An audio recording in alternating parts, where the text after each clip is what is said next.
Hello नमस्कार दोस्तों, मैं ऋषभ आपके चैनल एजुकेशन फॉर ऑल में एक बार फिर से आपका स्वागत करता हूं। आज हम लोग मॉडर्न हिस्ट्री का अगला लेक्चर में लेकर के आ गया हूं और इसमें हम लोगों ने पिछले वीडियो में ब्रिटिश साम्राज्य का उदय के बारे में पढ़ रहे थे कि उन्होंने बंगाल पर, बिहार पर और मद्रास और भी बाकी जगहों पर कैसे जो है वो शासन किया, उसके बारे में हम लोग जो है वो पढ़ रहे थे।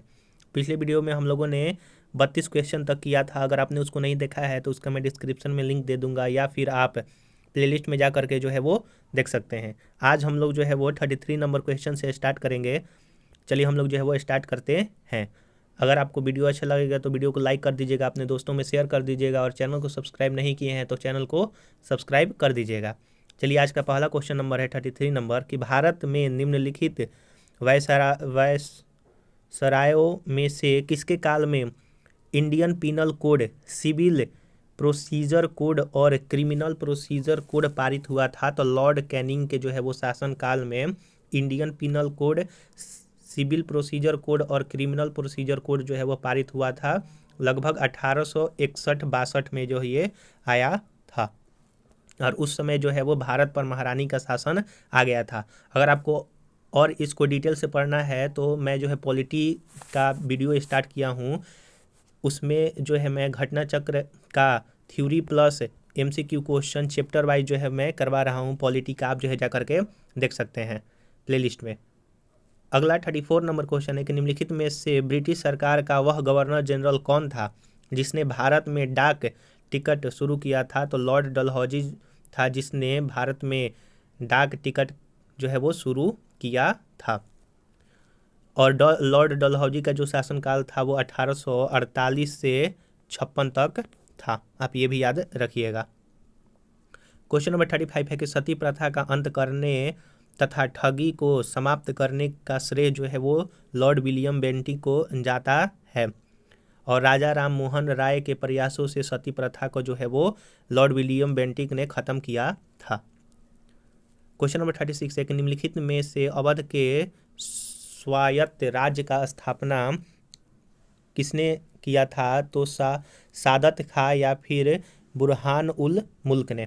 क्वेश्चन नंबर 37 है कि निम्नलिखित में से किसने मीर कासिम तथा शुजाउद्दौला के साथ मिलकर अंग्रेज ईस्ट इंडिया कंपनी के पर युद्ध जो है वो घोषित किया और वे बाद में बक्सर के युद्ध में अंग्रेजों से पराजित भी हो गए थे? तो शाह आलम द्वितीय था जो कि अंग्रेजों के विरुद्ध 1764 ईस्वी में बक्सर के युद्ध में शुजाउद्दौला और मीर कासिम के साथ मिल करके अंग्रेजों से लड़ा, लेकिन यह हार गया। कौन? तो शाह आलम द्वितीय।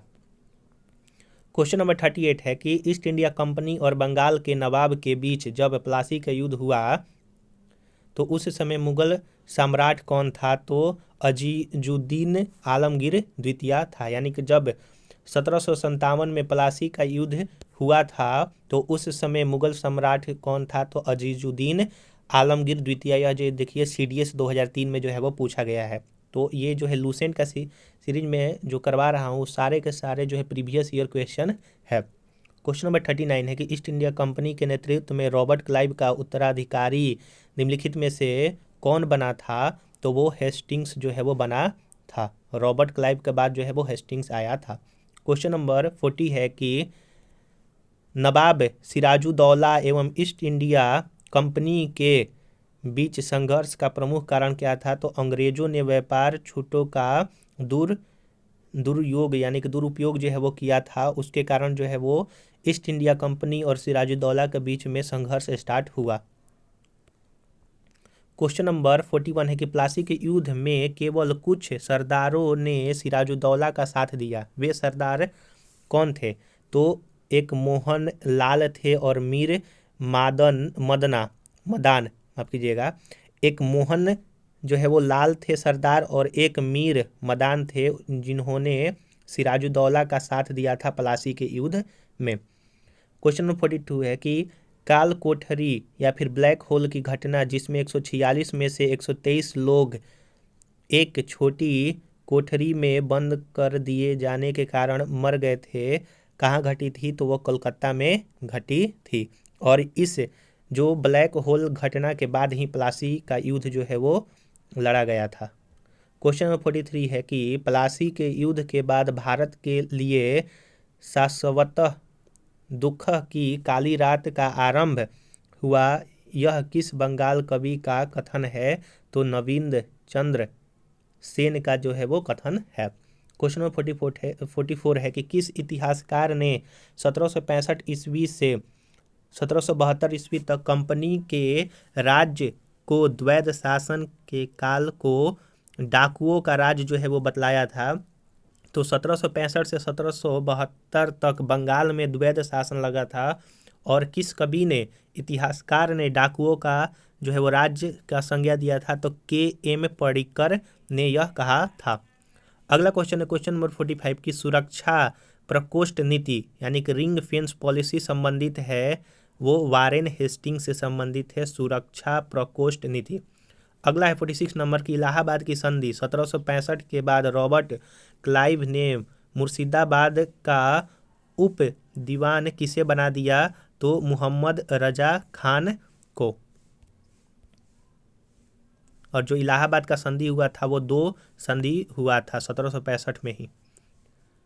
47 नंबर क्वेश्चन है कि निम्नलिखित में से किस भारतीय को रॉबर्ट क्लाइव ने बिहार का नायब दीवान जो है नियुक्त किया था? तो राजा सिताब राय को जो है वो रॉबर्ट क्लाइव ने बिहार का नायब दीवान नियुक्त किया था। क्वेश्चन नंबर 48 है कि रणजीत सिंह ने सुप्रसिद्ध कोहिनूर हीरा प्राप्त किया था शाह शुजा से? शाह शुजा से जो है वो रणजीत सिंह ने कोहिनूर हीरा प्राप्त किया था।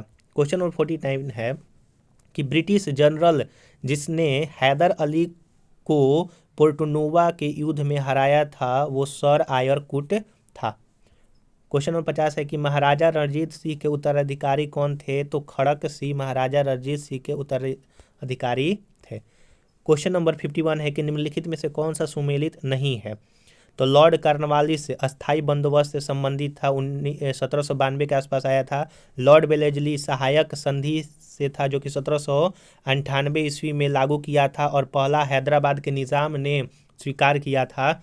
और अगला है लॉर्ड वेंटिंग 1829 का 17वां जो है वो रेगुलेशन जो है वो पास लाया था। और लॉर्ड हेस्टिंग्स जो है जो द्वितीय आंग्ल मराठा से संबंधित नहीं है, यानी कि इस तरह से ऑप्शन सी आपका जो है वो सही हो जाएगा, यह जो है गलत है।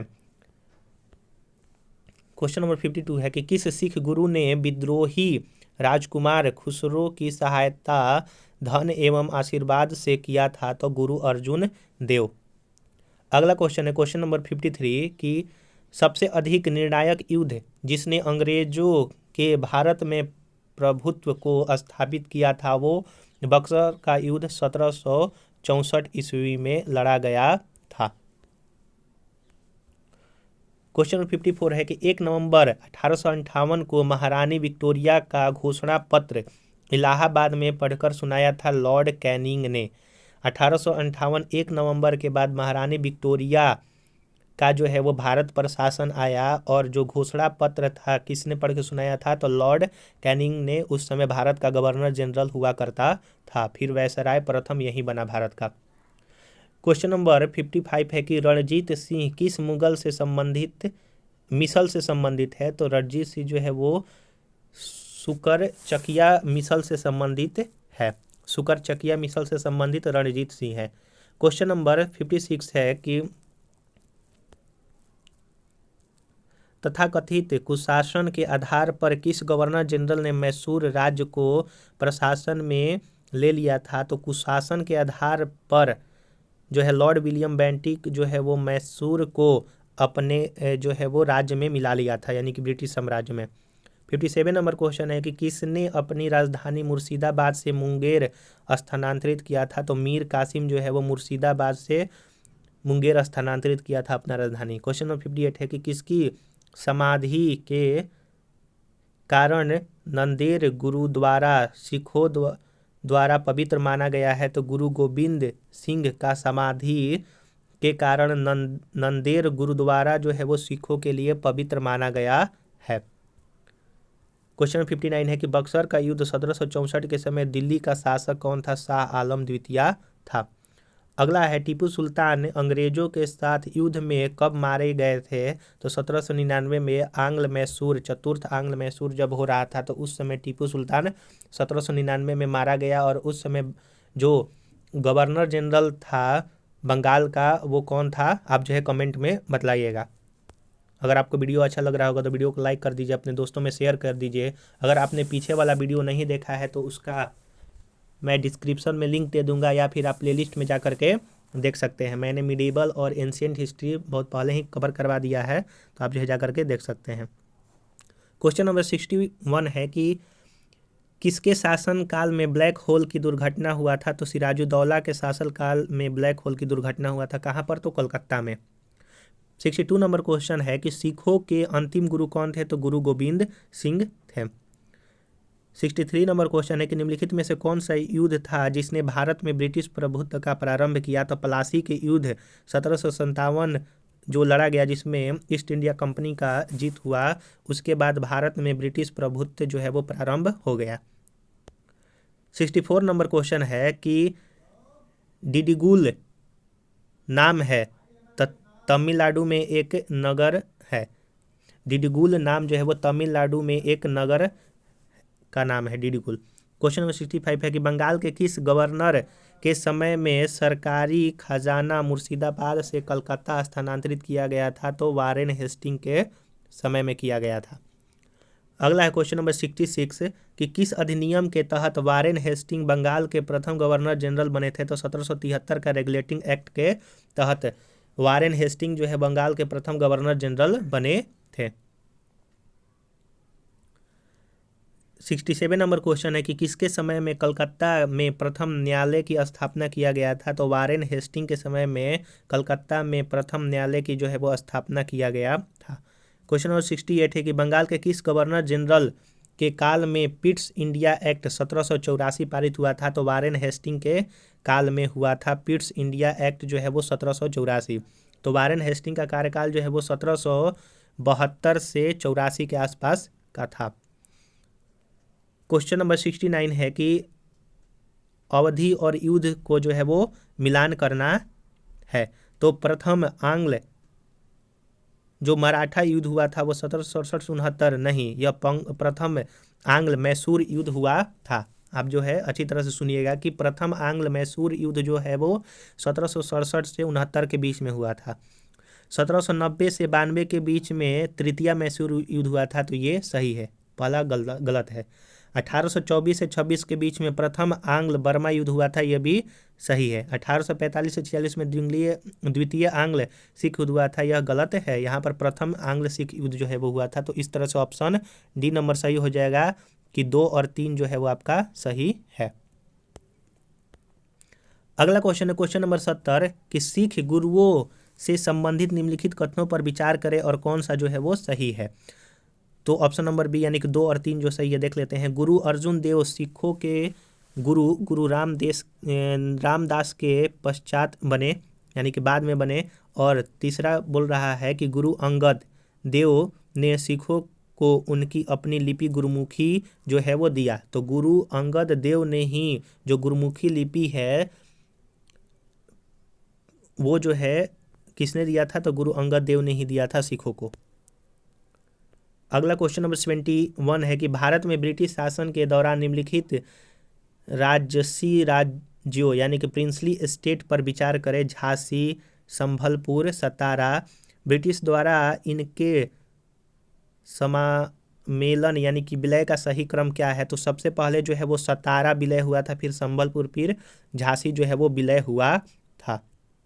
और कब हुआ था? तो लॉर्ड डलहौजी के शासनकाल में हड़प नीति के तहत हुआ था।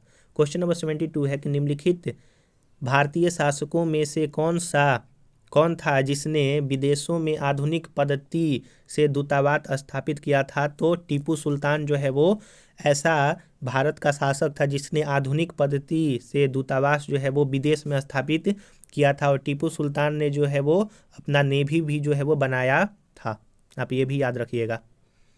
इसे मैसूर का शेर भी कहा जाता है टीपू सुल्तान को। क्वेश्चन नंबर 73 है कि ब्रिटिश भारतीय राज्य क्षेत्र का अंतिम प्रमुख विस्तार हुआ था, तो ब्रिटिश राज क्षेत्र का अंतिम प्रमुख जो विस्तार हुआ था वो डलहौजी के शासनकाल में हुआ था। अगला है कि सूची 1 को सूची 2 से जो है वो मिलाना है। 1775 ईस्वी में प्रथम आंग्ल मराठा युद्ध हुआ था। 1780 ईस्वी में द्वितीय आंग्ल मैसूर युद्ध हुआ था। 1824 ईस्वी में प्रथम आंग्ल बर्मा युद्ध हुआ था और 1838 ईस्वी में जो है वो प्रथम आंग्ल अफगान युद्ध जो हुआ था। ऑप्शन नंबर सी जो है वो सही हो जाएगा, आप याद रखिएगा। क्वेश्चन नंबर 75 है कि ठगों के दमन में निम्नलिखित में से कौन संबंधित था? तो कर्नल स्लीमैन, जो ठगों के दमन में, जो ठगी एक तरह से चल रहा था उसके दमन में जो है कर्नल स्लीमैन संबंधित था। अगला है सूची 1 को सूची 2 से मिलाना है। उत्तरवर्ती मुगल शासक और उपाधि और उपनाम उनके। बहादुर शाह प्रथम को जो है शाह ए बेखबर जो है वो कहा जाता है। फरुखसियर को मुगल वंश का घृणित कायर कहा जाता है। मुहम्मद शाह को रंगीला जो है वो कहा जाता था। बहादुर शाह द्वितीय को जफर जो है वो कहा जाता था। ऑप्शन नंबर ए सही हो जाएगा। अगला क्वेश्चन है 77 की 1707 ईस्वी में औरंगजेब की मृत्यु के बाद महमूद मुअज्जम किस नाम से मुगल राज सिंहासन पर बैठा? तो बहादुर शाह प्रथम। क्वेश्चन नंबर 78 है कि बहादुर शाह प्रथम की मृत्यु के बाद जहादर शाह मुगल सिंहासन पर आसीन हुआ, वह किसकी सहायता से सम्राट बना था? तो जुल्फिकार खां के सहायता से जो है वो सम्राट बना था। अगला क्वेश्चन है क्वेश्चन नंबर 79 की फरुखसियर किसके सहयोग से मुगल बादशाह बना था? तो सैयद बंधु के सहयोग से।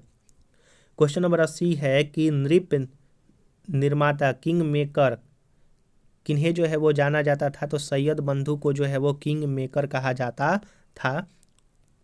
क्वेश्चन नंबर 81 है कि सैयद बंधुओं ने मराठों के सहयोग से किस मुगल सम्राट को सत्तायुक्त कर हत्या कर दिया था? तो फरुखसियर को। क्वेश्चन नंबर 82 है कि सैयद बंधु ने किस को बादशाह बनाने का काम किया था? तो यहाँ पर जो है वो चारों को किया था। फरुखसियर को बनाया था, फिर उसके बाद रफ़ी उद दरजात को बनाया था, रफ़ी उद दौला को बनाया था और मोहम्मद शाह को बनाया था। यानी कि चारों को सैयद बंधुओं ने बनाया था राजा या सम्राट। क्वेश्चन नंबर 83 है कि सैयद बंधुओं का पतन किसके समय में हुआ था? तो मोहम्मद शाह के समय में सैयद बंधुओं का जो है वो पतन हुआ था। तो आज हम लोगों ने 33 क्वेश्चन से 83 तक किया, लगभग 50 क्वेश्चन हम लोगों ने कर लिया, 50 क्वेश्चन। तो अगला वीडियो में हम लोग जो है आगे की क्वेश्चन करेंगे। अगर आपने इसका पीछे वाला वीडियो नहीं देखा है तो आप जो है प्लेलिस्ट में जा कर के देख सकते हैं। और मैं आपसे निवेदन करता हूं कि आप लोग चैनल को सब्सक्राइब नहीं करते हैं तो आप जो है चैनल को सब्सक्राइब कर दिया कीजिए, शेयर कीजिए, व्हाट्सअप पर जो है स्टेटस लगा दिया कीजिए, ग्रुप में जो है शेयर कर दिया कीजिए और चैनल को लाइक भी किया कीजिए। चलिए हम लोग जो है वो अगले वीडियो में मिलेंगे, तब तक के लिए नमस्कार।